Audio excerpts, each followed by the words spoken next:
I'm sitting in a 2013 Chrysler 200, no keys. The alarm is active. You can see the blinkers flashing.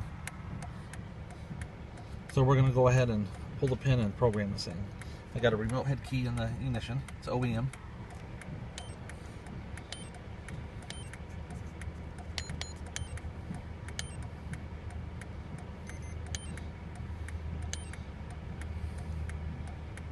Okay, 0773. Let's back out. Key coding.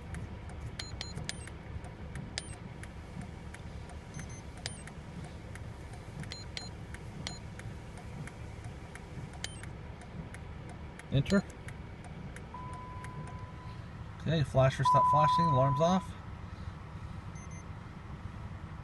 Perfect. Security light is out. And our indicators will go out. Perfect. 3 keys programmed.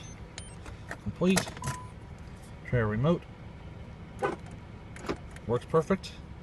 We are done.